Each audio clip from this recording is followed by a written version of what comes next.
ایک بزرگ تھے جو فوت ہو گئے، انہوں نے یہ بات مجھے جس طرح سمجھائی تھی وہ آج بھی میں ان کا مشکور ہوں کہ دنیا میں عام قاعدے قانون کے تحت بھی کسی سے کچھ کہنا کہ بھائی میرا یہ کام آپ کر دیجئے، آپ کر سکتے ہیں، ایک دفعہ کہنا جائز ہے، دوسری مرتبہ یاد دلا دینا کہ شاید بھول گئے وہ بھی جائز ہے، تیسری مرتبہ کہنا شرک ہو جائے گا، اور اس میں الہا و زاری کرنا اور خوشامدیں کرنا اور گڑ گڑانا یہ تو شرک ہے۔ تم نے یہ سمجھا ہے کہ تمہارا کام یہی کر سکتا ہے، کام کرنے والا تو اللہ ہے۔ لا فاعل فی الحقیقت ولا مؤثر الا اللہ، حضور نے فرمایا کہ اگر تمہیں جوتا باندھنے کا تسمہ درکار ہو تب بھی اللہ سے مانگو، کسی کے سامنے سوال کا جو ہاتھ جو ہے وہ دراز نہ کرو۔ اللہ نے تمہیں ایک عزت نفس دی ہے، اس عزت نفس کو دہلا نہ بناؤ، کسی کے سامنے جو ہے اپنا ہاتھ پھیلا دینا، اپنی عزت نفس جو ہے تو ختم کر دینا ہے، مت مانگو کسی سے کچھ۔ لیکن یہ کہ ٹھیک ہے دنیا میں کام چلتا ہے۔ حضور کا شکی شان تو یہ تھی کہ اگر آپ سواری پر ہوتے تھے اور آپ کی چھڑی گر گئی تو سواری کو بٹھا کے اس سے اتر کر چھڑی خود اٹھاتے تھے، آپ کسی اپنے ساتھی سے یہ نہیں کہتے تھے کہ میری چھڑی پکڑا دو مجھے۔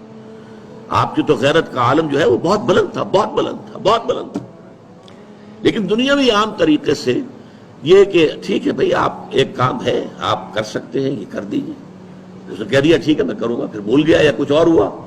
دوسری مرتبہ یاد دہانی کرا دی، تیسری مرتبہ جو ہے انہوں نے کہا کہ پھر اس میں شرک کی بو آنے لگتی ہے کہ معلوم ہوتا ہے کہ آپ نے سمجھا ہے کہ اسی کو اختیار حاصل ہے، یہی مقتدر ہے، اسی کو آپ کا کام کرنے کا جو ہے وہ پوری قوت اور قدرت حاصل ہے، اور یہ چیز جو ہے یہ شرک کی بو اس میں سے آنی شروع ہو جاتی ہے۔ لیکن یہ ہے معاملہ سارا جو اسباب عادیہ کے تحت، اس سے ماورا آپ کسی کو نہیں پکار سکتے۔ میں معذرت کے ساتھ عرض کروں گا اگر کسی کے جذبات کو ٹھیس پہنچے، آپ شیخ عبد القادر جیلانی رحمۃ اللہ علیہ کو نہیں پکار سکتے، محمد رسول اللہ کو نہیں پکار سکتے، اور واقعہ یہ ہے کہ محمد رسول اللہ کو تو پکارا بھی نہیں جاتا، پکارتے لوگ ہیں زیادہ حضرت علی کو، یا علی مدد، شرک۔ دیکھیے سب سے بات نکتے کی بتا دوں آپ کو، فرشتے کو تو ہم مانتے ہیں نا،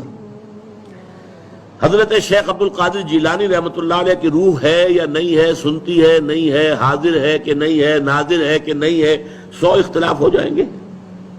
اختلافات کی تو گنجائش ہے نا۔ فرشتہ ہے یا نہیں ہے، وہ تو فرشتہ تو ہے،